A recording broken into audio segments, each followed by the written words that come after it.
Good afternoon. It's Monday, the 17th of November, 2025, just after 1 o'clock. Welcome to UK Column News. I'm your host, Mike Robinson, and my host in studio today is Ben Rubin. Welcome to the programme, Ben. Thank you, Mike. And joining us by video link are Sandi Adams and Diane Rasmussen. Later in the programme, we'll be looking at how impact investing is being used as, well, government takeover effectively. And we're also going to look at assisted dying and how that's going in Canada. Concerns from the climate lobby about disinformation and the latest on the rollout of 5G in the UK. But we're going to begin today with the UK Health Security Agency and links between excess deaths and COVID shots. Because on Saturday, the Telegraph put out this article, which many may have seen, headlined government withholding data that may link COVID jabs to excess deaths, as if that should come as a surprise to anyone. But the UK, the article says the UK Health Security Agency argued that releasing the data would lead to distress or anger if bereaved relatives saw a link were to be discovered. They said public health officials also argued that publishing the data risked damaging the well-being and mental health of the families and friends of people who died. Now, if you remember what the ONS graph looked like at the time, it was clear that there was something pretty nasty going on, so we just put it on screen there. Now, this is largely ignored by politicians and journalists everywhere. And now the Telegraph is doing what? Trying to cover their tracks? What's going on here, Ben? I'd say so. Yeah, I mean, it's quite amazing that they don't want to release it because they want to spare us, you see. It's all about us. It's not about escaping accountability. Indeed. We'll come on to that in a second. Now, the campaign to have the data released has been led by this campaign group, Us for Them, who requested the data via Freedom of Information requests.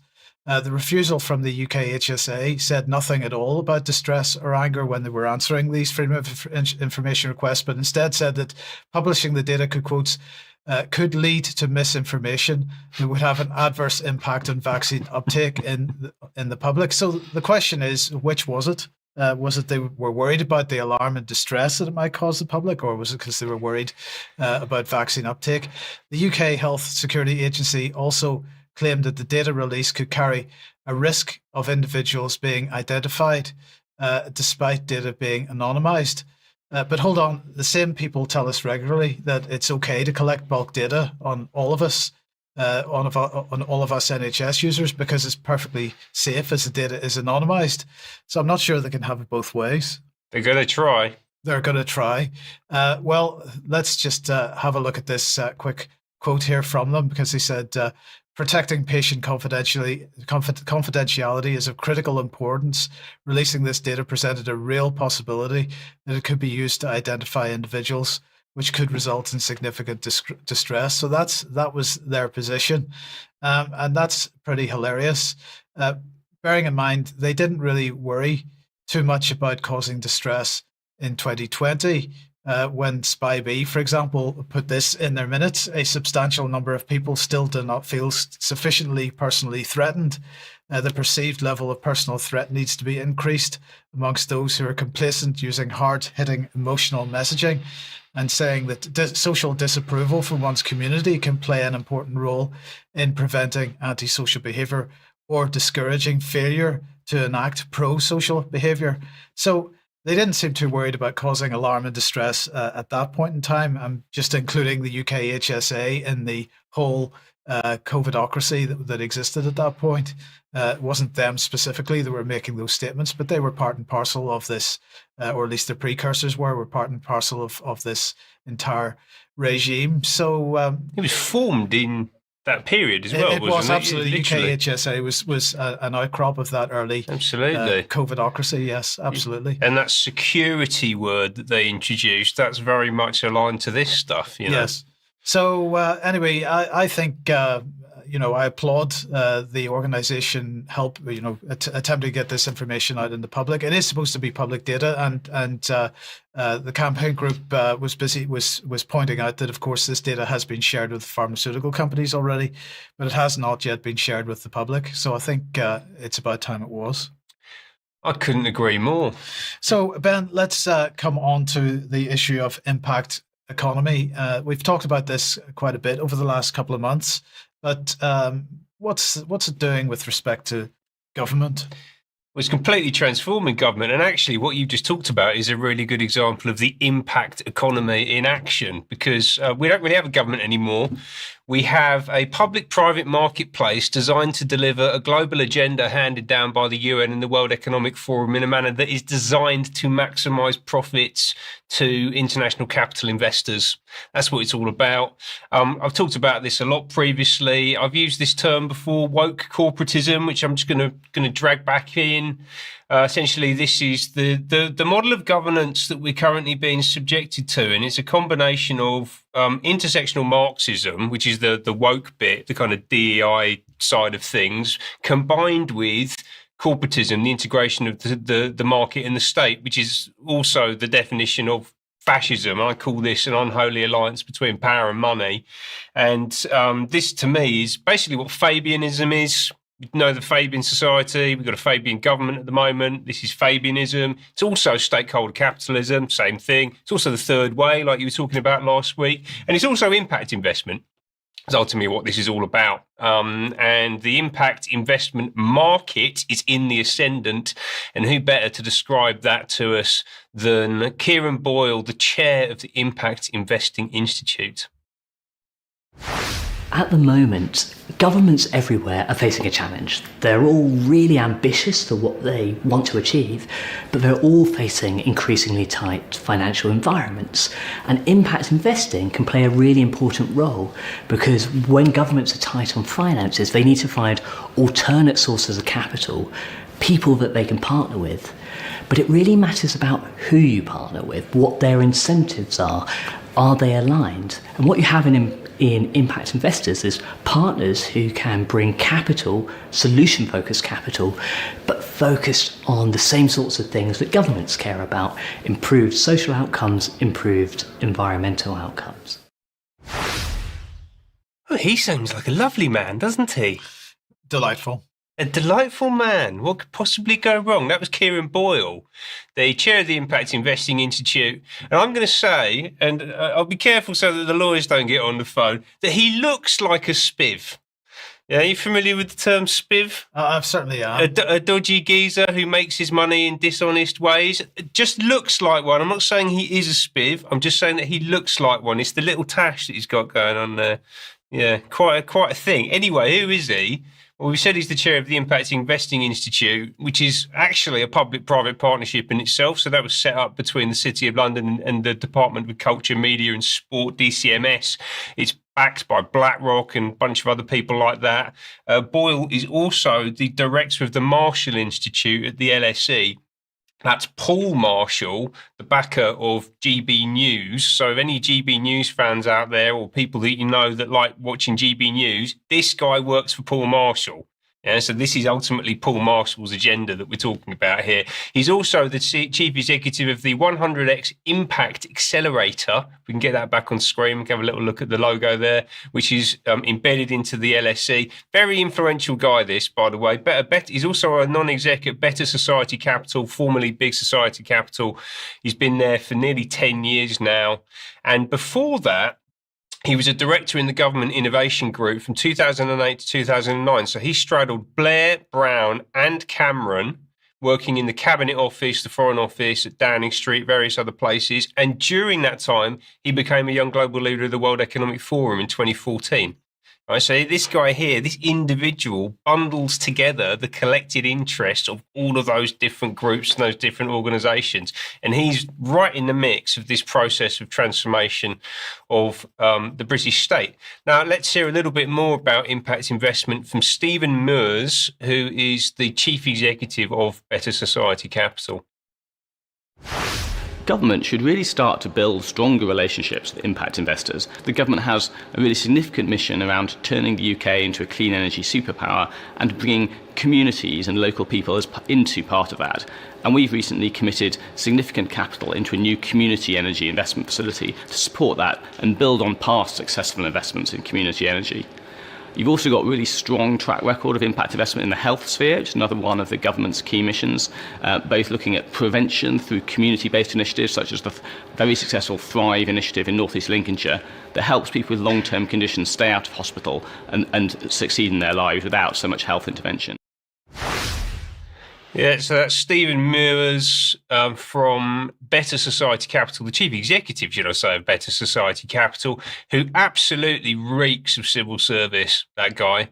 He was in the civil service for about 20 years before heading over to Better Society Capital, which is basically an extension of the civil service. It was spun out of Cabinet Office by Cameron back in 2012, and it was the precursor to the impact investment marketplace that we're talking about today. All of this completely hand in glove with the city. So those two videos I just showed came from a short series that came out earlier this year from the City of London. They're presenting themselves as the global city. They want to help deliver government missions using impact-led venture capital and private equity so that they can make loads of money, and they want to do this internationally, importantly. So the UK is a test case for this stuff. We talked about this quite a bit recently. They're experimenting here, they're building out the models for how they're going to deploy this elsewhere, and then they want to export that internationally. And they're talking about this being a £1.9 trillion a year global marketplace. That's ultimately what the city and these investors are sniffing around, and that's ultimately what our government is becoming. It's what it's being set up to enable. These organisations, we talked about the city, we talked about the Impact Investing Institute, which, as I said, was set up by the city with the government. So that's public-private partnership right there. The British Venture Capital Association, BCVA, and Better Society Capital. These are the people that are really driving this forward, right? And there was a big announcement on this front. As I say, it's been going on for quite some time now, but there's been some really big developments over the past week. Let's hear now from Darren Jones, the private secretary to Keir Starmer. So can I start by saying thank you for everything you've done and for the impact you've had on so many local organisations and through them the lives of the people they serve. Because for all the good work over many years, the community I now represent in Parliament still has far too few young people being given the chance to succeed in whichever way they wish to. I feel lucky to represent my home in Parliament, but I do not want my story to be exceptional. I want it to be normal. And so my pledge to all of you this evening is I will use what power I have for whatever time I have it to make sure that that's the case in every part of our nation. Because we all know that when governments empower communities, specifically those who know the local area, the people, the problems and the opportunities inside and out, people like you, that's when truly transformative and long-lasting change can happen. So last year, I set up the Social Impact Investment Advisory Group, and that it has today published its report on what government can do to help more. I can assure you that we'll be taking these recommendations seriously and acting on them within a matter of weeks.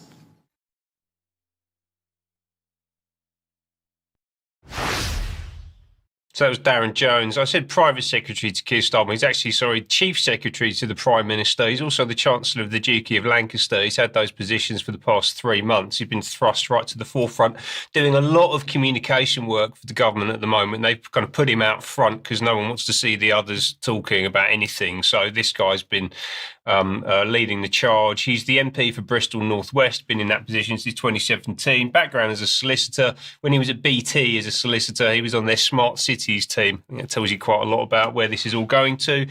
He's also been receiving quite a bit of impact investing of his own. So if you go to look at the register of interests on the Gov website, you can see that he just received 44 and a bit grand from Lord Sainsbury, who's been splurging huge amounts of cash on progressive political issues for quite some time now. That event, by the way, at Downing Street was run in partnership with this organisation. This is the UK Community Foundations. Been around for quite a long time, about 50 years.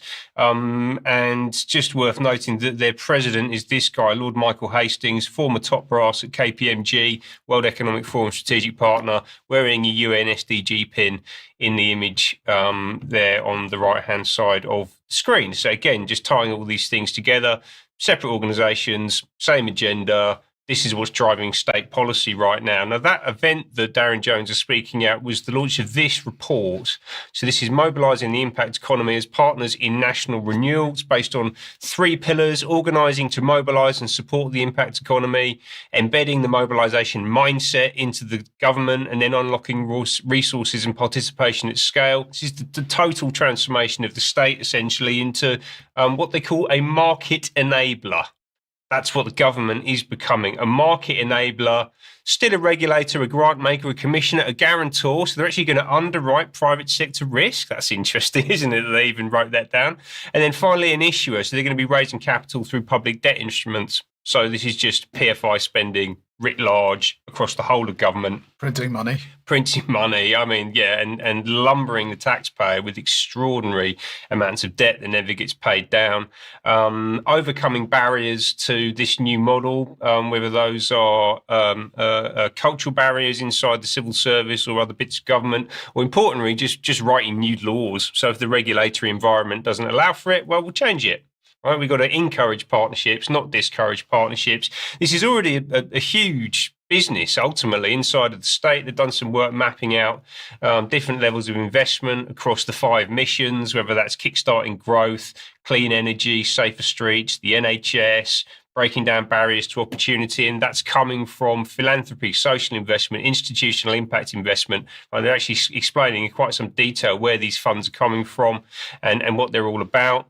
They've developed this model for how they're going to, they call it the staircase model. They're going to go to plant, nurture, establish, grow, and mature these initiatives across the whole of government. They've got different ways of cutting up risk and return, different types of financial instruments that they're going to use, different participants in the marketplace, from ventures to private equity, everything in between, different types of support required from government. And all of this is based on outcomes. So they'll talk about outcomes-based contracts, so people can extract value only when they actually deliver the outcome they've signed up for. But what that necessitates, as Sandi talked about a couple of months ago, actually, is total surveillance. So in order to know if they've delivered an outcome, they have to surveil you in order to understand if you can actually then trigger the payment, right? So this is where a lot of that stuff comes in. They're already acting on it. It's rushing ahead. One of the recommendations that was in the report was to set up listing the Office for the Impact Economy. This is housed in the Cabinet Office. You can see at the bottom there. Darren Jones is going to be running it. He's the ministerial lead. And ultimately, this is about cross-government collaboration, so cutting across all departmental divisions and silos, as they talk about them, being a front door for institutional capital to come into government, to coordinate those relationships, to build capacity and extend the government's ability to engage with this stuff, while at the same time identifying and supporting new partnerships, building the marketplace proactively for these investors to come in and start stripping profits out of government. And importantly, this is, as I said, this is being run out of Cabinet Office. They have what they call a hub and spoke model. The DCMS are absolutely in the picture. Treasury, number 10 partnerships unit, the Department for Business and Trade. They're going to work openly and collaboratively with stakeholders, obviously. And this is about doing government differently. Total transformation of the state. This is what the change agenda is all about. Impact. Impact and no change, actually, because this is a great example of the uniparty in action. We're talking about the same organisations that were established under the Cameron Tory government. It's being absolutely pursued as hard as it can be by the current Labour regime. What's the difference between them? Nothing. And would it be any different under reform? Absolutely not. Because Paul Marshall is Farage works for the Farage works for the city. Yes, yeah. And the city is shaping this. So yeah. Okay, thank you, Ben. Okay, let's welcome Sandi to the program. And Sandi, of course, the assisted dying bill continues to labour its way through, excuse the pun, through Parliament at the moment. It's always good to look at what's happening in countries where this policy has been implemented for a number of years and see what's happening there. So bring us up to speed with what's going on in Canada. Yeah. Good afternoon, Mike and Ben, and indeed everyone. Now, with the research we've all been doing over the last decade or so, we've known that there's been a depopulation agenda ongoing since around the 1970s with the Club of Rome reports and the likes of Bill Gates and Yuval Harari, Klaus Schwab. They've all spoken about it. And also there was the Deagle population forecast for 2025 published by the CIA from 2014 to 2020, which I'm sure all of you will know about. If not, I'll put them in the show notes. We've hoped that this would never happen, but we had to call it out nonetheless. But according to a recent piece in the Sage Journal of Death and Dying, published by the Health Canada, they now lay bare a cost-saving exercise, and it's so cold and extreme, it's really hard to believe that they published it openly, to be honest. As Canadian veteran Kelsey Sheron highlighted, the analysis claims that from 2027 to 2047, the Canadian government will save $1,273 trillion, not through breakthroughs in medicine or better care, but by ending lives.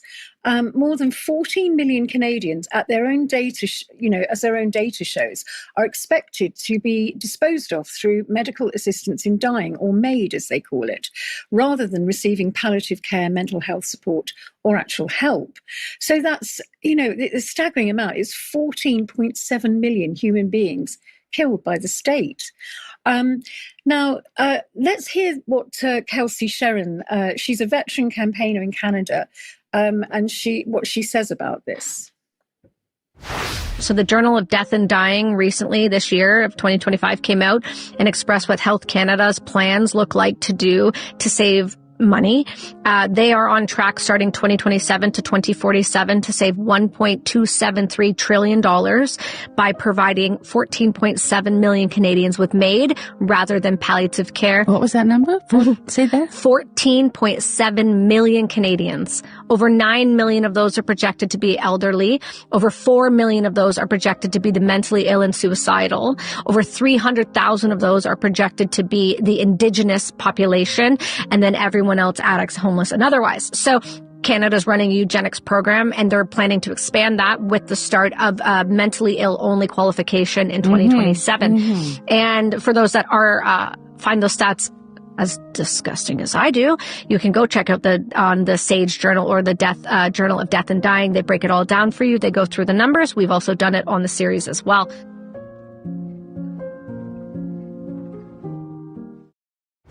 9 million of these deaths are forecast to be the elderly, the people who built the country, parents, grandparents. Another 4 million are people suffering from mental illness, depression, or suicidal thoughts. Exactly the people who need compassion and treatment. 300,000 are projected to be Indigenous, and the rest are discarded of society, the poor, the addicts, and the homeless. This depopulation agenda is it's kind of wearing the mask of being somehow health reform. It's also the same ideology that drove the last century's euthanasia programs, and the belief that some lives cost too much and aren't worth living, and it's funded by the taxpayer. I mean, I can't believe they've got it all sewn up.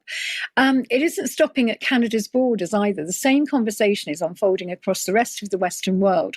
From the UKHSA's bill, their end-of-life cost management bill, is openly discussed, and the US think tanks pushing optimised death as a budget strategy. A narrative is being seeded everywhere that euthanasia is empowerment or some form of dignity, when in fact it's the system itself that created the despair and the poverty and the mental illness. The powerful have effectively declared open season on the vulnerable. Our UK assisted dying bill reached its committee stage in Parliament last week, Friday the 14th of November. Will we go the same direction as Canada, where it appears to be an open movement to kill people? It's up to us to campaign our local MPs and make a noise about this, as I really think our MPs don't understand what's going on at all.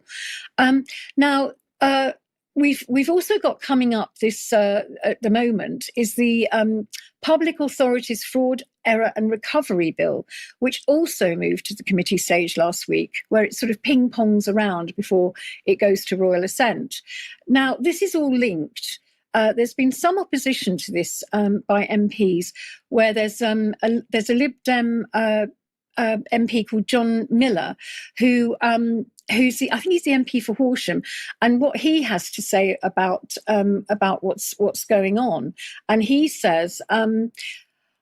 He said everyone accepts that we need to keep a handle on fraud, but the powers being taken in the bill gives the DWP access to people's private bank accounts. Now, what he's worried about is that this could actually cause people to take their own lives, and it has done in the past. So what he's saying is he's got very grave concerns, and a lot of the MPs do, and I think we really have to push this. That in fact this is a bit. This is definitely dodgy. So the government repeats the same lines. We're only targeting benefit fraudsters. That's nonsense. The bill covers fraud, error, debt, and overpayments, which usually is errors by the DWP. Yet banks will be forced to hand over people's financial data to simply check the eligibility.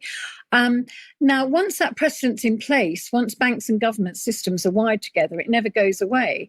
And then comes the most chilling part, direct deduction payments. The government will be able to reach into your bank account and take money if you dispute the debt.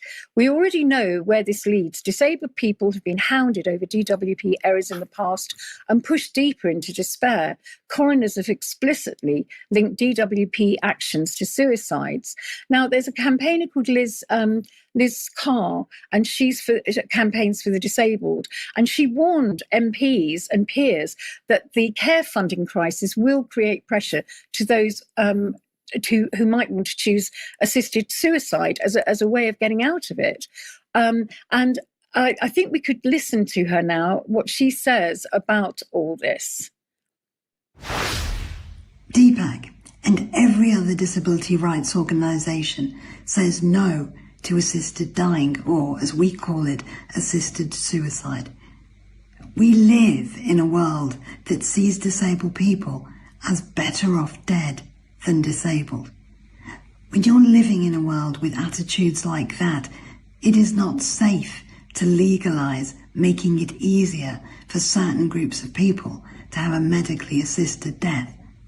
Until our demands are met, our core demands for an inclusive and equitable life for all disabled, ill and older people, for all people in fact, we can't even consider legalising assisted suicide. It is not safe. This is not, by the way, a bunch of religious people saying, let's not change the law.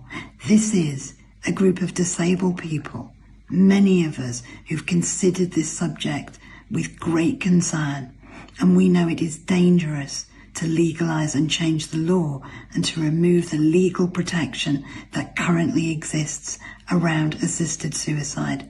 We demand this government does not legalise assisted suicide for terminally ill people, disabled people. Now, we only need to look at Canada to see the end game. Disabled people quietly steered towards state-approved death because they've been deemed too costly to support. And that's what happens when governments begin to weigh human life in purely financial terms. Benefit claimants are simply the testing ground. Once this system is operational, it will expand to taxes, fines, carbon rationing, energy use, and whatever future governments consider necessary. This is the thin end of the wedge. If we don't stop it now, the vulnerable will suffer first, and the rest of us will wake up to a world where the state access our finances, and it isn't, exceptional or limited. It's permanent. All the details of this will be in the show notes. Back to you. Sandi, thank you very much for that. Okay, let's move on. If you like what the UK column does, you would like to support us, head over to the front page of the website. You'll get a link to the page which explains how you can support us. We do need your financial support if you possibly can. If you can't support us financially, please share material you find on the website, including perhaps Germ Warfare.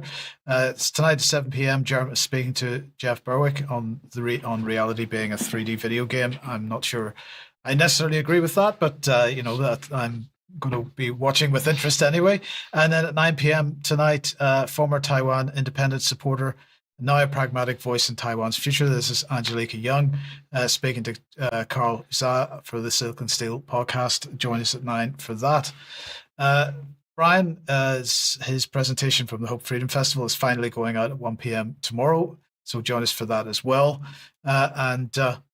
Of course, we'll be back for the news on Wednesday as well, 1 p.m. as usual. But in the meantime, let's get on with some other matters. And, well, Diane, over the last couple of weeks, we've been talking about the increasing, how do we describe it, desperation among certain people that they're not being believed and their agendas are not being accepted by people. And this applies equally within the climate science community. And they're very concerned, it seems, about disinformation. Yes, Mike. Hello, Ben, Sandi, and everyone. Glad to be here today to give you this report on what's been going on at COP30, which is still ongoing. This actually follows up a little bit, starting with the disinformation segment that Mike and Charles did back on the 7th of November, talking about the UK statement at the UN Fourth Committee by Letitia Lunan, when she said that the UK is indeed deeply concerned by the growing threats to information integrity. Now, first of all, let's define what information integrity means according to the UN. It's not my definition necessarily as a librarian of 25 years, but the UN defined it last year as existing, quote, where freedom of expression is fully enjoyed and where accurate, reliable information, free from discrimination and hate, is available to all in an open, inclusive, safe, and secure information environment. So at COP30 last Wednesday, the 12th of November, was Information Integrity Day. And let's watch this lighthearted YouTube video that was played through to show what they think they mean by information integrity. What is the most absurd thing that you've ever heard on social media about climate change? That the ice in the Antarctic and the Arctic is not decreasing, but increasing. I think that the most crazy thing that I've heard is that it's okay that our planet is dying because there's other planets that we can live. Today is Information Integrity Day here at COP. This information about climate change is spreading faster than ever, fueling myths and misconceptions about the climate crisis and the solutions to address it. Because tackling climate disinformation has never been more important. And to learn how to address it, we asked Charlotte Skadden to share her insights. I'm Charlotte Skadden, and I'm Senior Advisor on Information Integrity at the United Nations. We're all targeted by climate disinformation in one way or another. And anyone who uses online spaces,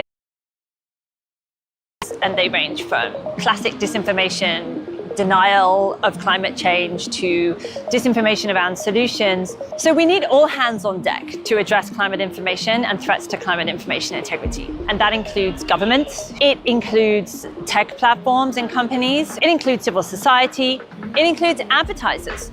It's really important that we try and empower ourselves to recognize it when we see it, and to share that information with others who might also be targeted by it. Fighting climate disinformation starts with knowing the facts and sharing them. Together, we can make truth go viral.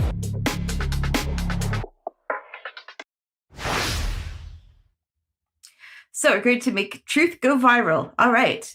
Well, we look at a range of press releases related to what they said at the UN. But first, let's look at this X post where basically they're saying this is what they're going to be doing. This is a landmark declaration. All of the press releases and tweets and so that I've seen about this has been saying that essentially this is the first time that this has been an important thing at a COP conference, of the very first time actually for information integrity at any COP conference. Some of the other press releases that the UN has put out about this has said this is the age of disinformation, which I would probably agree with in certain ways. This, again, saying about the wave of truth, the COP of truth, which is on the next press release, which is, again, from the UN, saying that it is now targeting disinformation as a threat to climate action. So, again, obviously the science is out. The consensus all says, well, it's all just, we need this information because we all now know that we have to do absolutely everything, apparently, according to all scientists everywhere. So let's look at this next video, which was part of that X post. Pay potential, there's if you look at the tie on the first person that appears, you'll see a very sustainable development pattern on the tie. Let's take a look at this. For a few years now, several global risk reports, for example, the Davos World Economic Forum Global Report of Risks, they put as global risk number one in this planet, not climate change or climate disasters, but disinformation. Global risk number one. And global risk number two is actually climate change.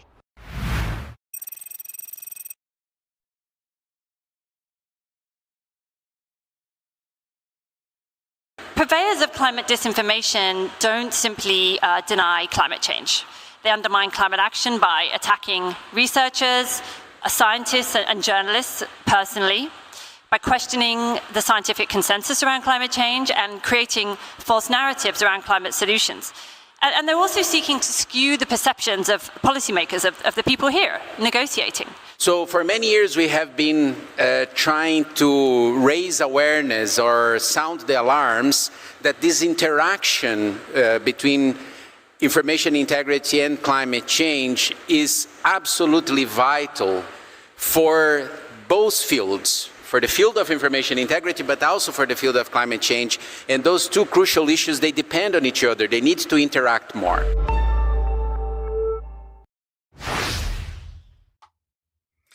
So you can see the full press conference that some of that was based on, including the lady wearing the Sustainable Development Goals pin, Charlotte, and some of the other people in that press conference said things like, quote, disinformation and denialism undermine trust in science and institutions. It feeds and fuels hate speech and extremism. Some of the questions that came up in the full press conference, I watched the whole thing so that the viewers don't have to, but some of the questions came, for example, from The Guardian, when a reporter asked, why are the fossil fuel lobbyists present? And basically, what can we do about these lobbyists that have been present here at this particular COP conference? It's important to note as well that this all goes back to the UN Global Digital Compact, which was released in September of 2024. Paragraph 35E states, quote, encourage United Nations entities in collaboration with governments and relevant stakeholders to assess the impact of misinformation and disinformation on the achievement of the Sustainable Development Goals, or SDG 17.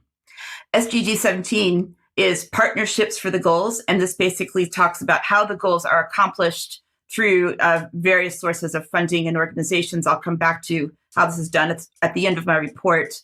But I just want to remind viewers that essentially if you hear the word sustainable within the context of the Sustainable Development Goals, it really means unsustainable. It's all an inversion of language. Now, how is this done, particularly through UNESCO and other organizations? UNESCO is the one that has published what they've called the Global Initiative for Information Integrity on Climate Change. So what we see here is from their website talking about COP30 in particular.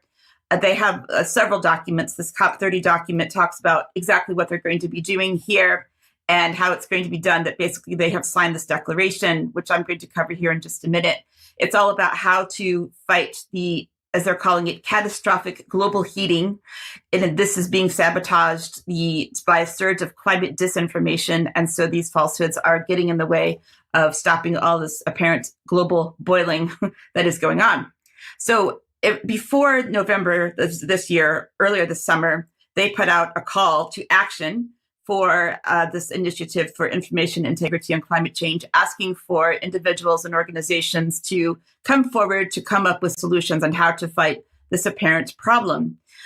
It says through a global fund and through various ways of getting this funded and sourced that this is what we need. So they're looking for organizations, they're looking for money, they're looking for various things and how they can get this actually going into play.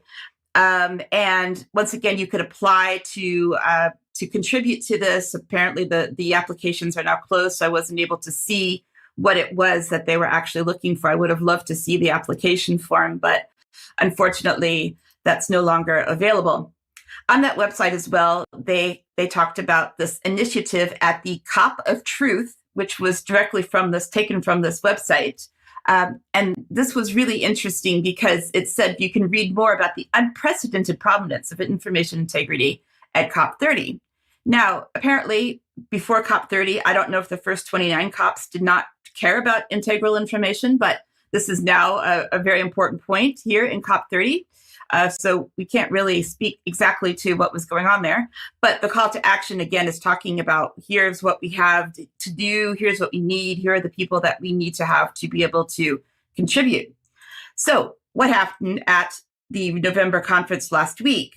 Well, we now, as a result of the call to action, and as a result of this now being the COP of truth, there was an open letter signed talking about this declaration on information integrity.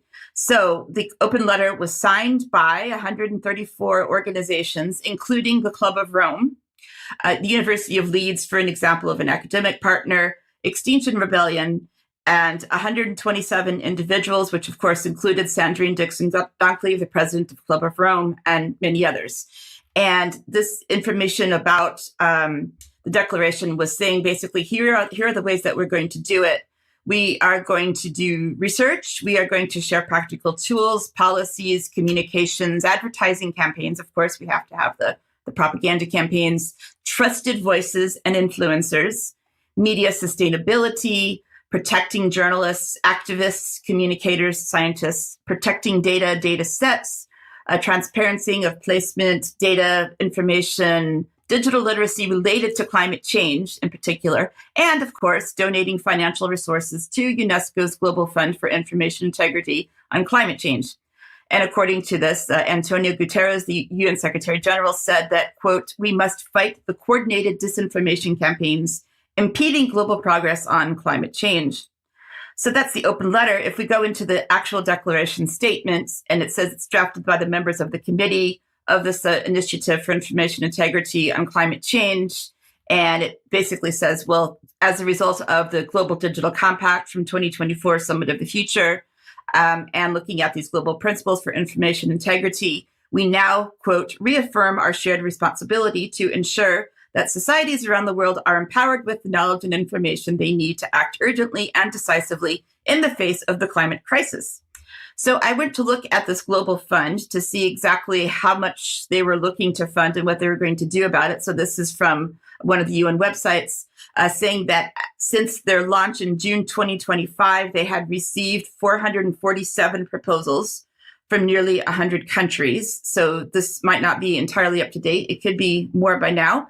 And they're saying that the role of the funding is to uphold the integrity of information related to climate change, and calls on funders to donate this fund and support projects that promote information integrity locally, nationally, and internationally.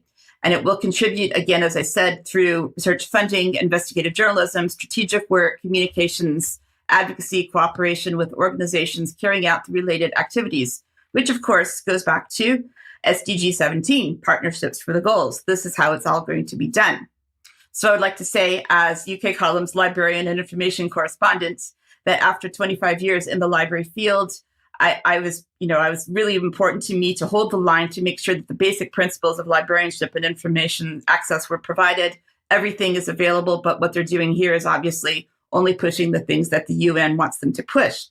And so if we look here at what they have been doing in the International Federation for Library Associations and Institutions, which is an organization I used to belong to. I used to have an elected role in this organization, actually. Their press release from the 10th of November said, COP30 begins, culture adaptation and information integrity are key themes for the library field. So how are they contributing, according to this press release? Well, one is the state of library engagement and climate communication and education. This report was funded by the Gates Foundation. It basically said that now libraries are contributing more to sustainability than to climate action, and so they needed to be doing more on the climate side. They said they would be contributing to the global goal on adaptation, so specifically here around how the cultural heritage sector contributes to sustainable development goals, the Paris Agreement, and of course, as always, the importance of equity and inclusion. And so this is how it's going to be done through the action agenda, which is one of the COP30 documents, which we've talked about as well. And they're contributing to this in different ways, including contributing to a collaborative plan to accelerate solutions that will explore narratives and storytelling as catalysts for climate action. So that's the way I guess libraries can contribute, and helping libraries around the world adapt and build resilience to the changing climate. Now, they did also contribute to the UN Global Principles for Information Integrity, which they were very proud of. And they said that these principles, quote, responded to concerns about governments themselves sharing misinformation, the, quote, infodemic experienced during the COVID-19, quote, pandemic. Those are my quotes. Wider worries about how the way internet platforms themselves risked accelerating the spread of fake news and growing awareness to the real world impacts of online hate speech. Now, the UN Global Principles themselves for Information Integrity is another document, and these will all be available in the show notes. But basically, there are 5 points that they are using that are these principles. So one is societal trust and resilience, looking at the role of platforms and acting in trustworthy ways, healthy incentives, looking at business models that favor clickbait, public empowerment, with some references to digital literacy and enabling people to exercise choice when choosing platforms, which is great news for UK Column to have choice, transparency in research, and finally, independent, free, and pluralistic media, which discusses the need to resist restrictions to press freedom, support independent journalism, and the need for ethical conduct within the press. So, Mike, maybe this is some good news for UK Column after all. Perhaps so. Perhaps so. Okay. Well, thank you for that, Diane. Ben, let's move on then. For the capture of young minds, and maybe that's a related topic, actually. It's absolutely a related topic because even with infinite wealth and power, their narrative is falling to pieces, it would seem. So the last roll of the dice is to get hold of the minds of young people and make sure that they don't listen to disinformation and that they are democratically resilient and all of these awful terms that we keep hearing from these people. But let's hear quickly now about a new report from Demos looking inside the mind of a 16-year-old. From Manchester. They're both with me now, and what they find out may surprise you. Shoaib, can I start with you? This great odyssey, what did you learn that surprised you? I think the biggest surprise was the difference between the moral panic that we see online and that we saw during our desk research phase and the reality. The moral panic around young people not believing in democracy is simply not true. They do believe in democracy and they want to preserve it, but they're looking for powerful messages that are done correctly. The fact that they're brainwashed by Andrew Tate, simply not true. Every time we mention Andrew Tate's name in a classroom, they laughed us off. They're not. They're aware of some of his messages, but they know the hard reality. This fact that they're brainwashed by the algorithm, they're impacted by it, but they're curious and they're thoughtful and they know what they want and they know what they want to hear and they'll look for good voices. This is remarkably cheering. I wasn't expecting a cheerful conversation at this time in the evening. What kinds of things, if you were a politician, what kinds of things should you be thinking about more when you focus on younger people? Be honest, be direct, cut the BS essentially, and meet them where they are. If you do meet them where they are, you'll see incredible, like what Zach Polanski is doing right now is incredibly interesting. He's got a podcast. He's really active on TikTok. He's bringing on really interesting American names like Hassan Abbey, who's very popular in the left side of American politics. And we need to see something similar like that from, in my personal opinion, from Labour, and just clearly show your values and clearly tell a story.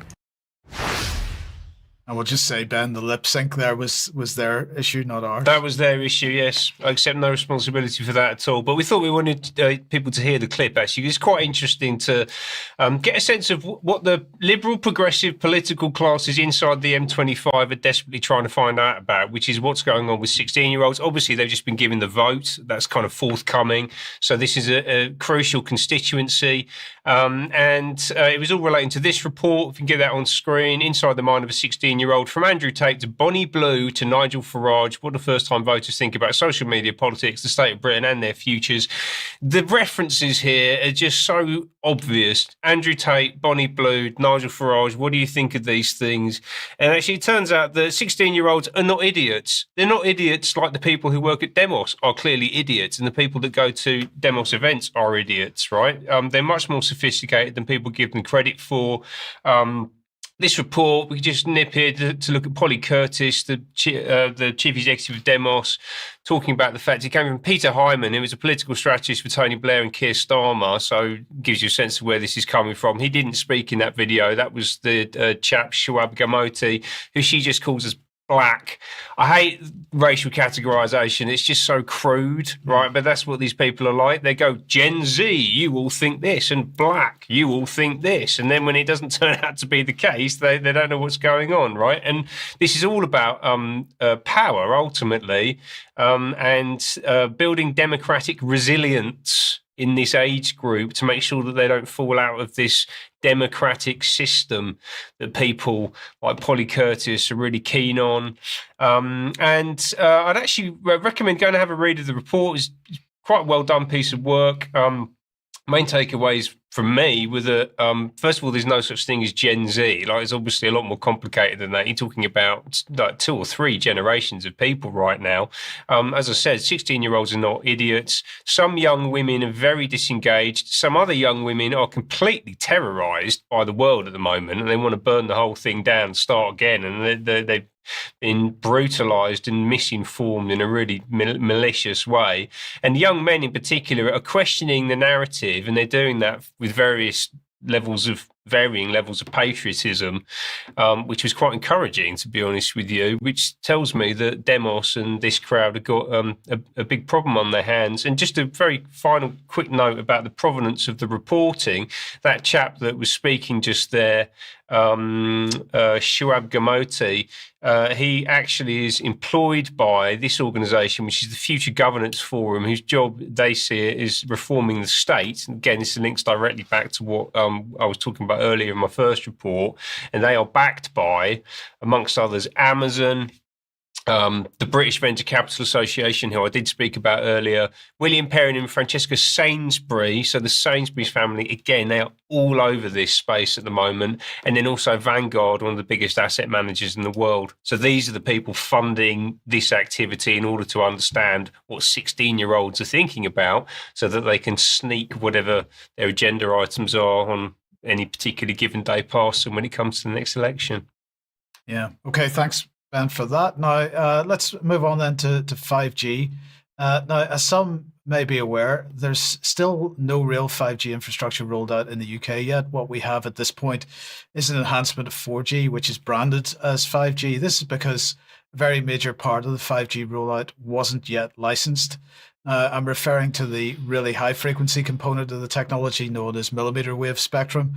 And before any of the telecoms companies could begin building out this capability, they have to pay money. They had to pay money via an auction process run by Ofcom, which, aside from being the chief censor here in the UK, is also regulating the telecoms industry, including who can use which frequencies on the radio spectrum. So Ofcom announced the final auction results on the 24th of October this year.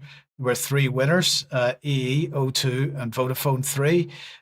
Each paid Ofcom £13 million for the right to use 800 megahertz bands of the 26 gigahertz band and 1 gigahertz of the 40 gigahertz band. So Virgin Media O2 already has 2,000 small cells deployed, but none of these have this capability yet. They can be have millimeter wave technology deployed on them now.